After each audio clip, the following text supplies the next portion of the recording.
Hi friends, welcome to Valar's kitchen. இன்னைக்கு நம்ம சுவையான ஆரோக்கியமான குதிரைவாலி பொங்கல் எப்படி பண்றதுன்னு பார்க்கலாம்.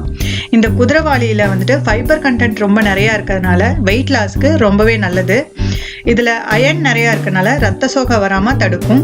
இதுல இருக்கிற ஹை புரோட்டீன் கண்டென்ட் வந்து பாடி ஸ்ட்ரென்த் அதிகமாகிறதுக்கு ரொம்ப ஹெல்ப் பண்ணும். கால்சியம், பாஸ்பரஸ் இதெல்லாம் இருக்கிறதுனால போனுக்கு ரொம்ப நல்லது. இதுக்கு தேவையான பொருட்கள் இப்போ இதை எப்படி செய்யறதுன்னு பார்க்கலாம். 1 கப் குதிரைவாலி, 1/2 கப் பாசிப்பருப்பு.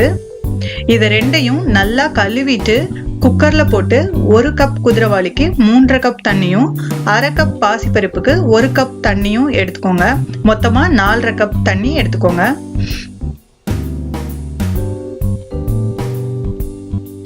இதுல இப்ப தேவையான அளவு உப்பு போட்டு குக்கரை மூடி 3 விசில் விட்டு எடுத்துக்கலாம்.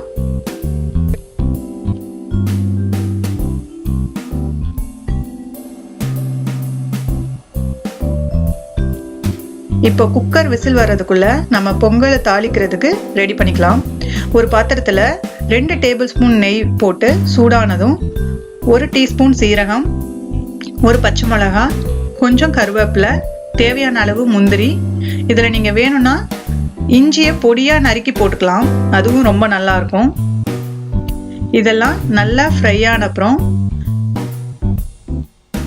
மிளகு போட்டு ஆஃப் பண்ணிடலாம். இப்போ குதிரைவாலியும் பாசிப்பருப்பும் நல்லா வெந்துருச்சு. இதுல வந்துட்டு நம்ம பொங்கல் தாளிக்கிறதுக்கு ரெடி பண்ணி வச்சிருக்கிறத போட்டு இப்ப மிக்ஸ் பண்ணிக்கலாம்.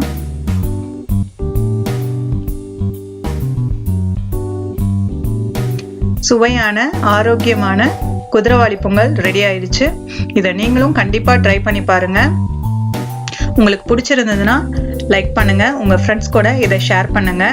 என்னோட இன்னும் சிம்பிளான சிறுதானிய ரெசிபியை பார்க்கணும்னா என்னோட சேனலை கண்டிப்பா சப்ஸ்கிரைப் பண்ணுங்க. நன்றி.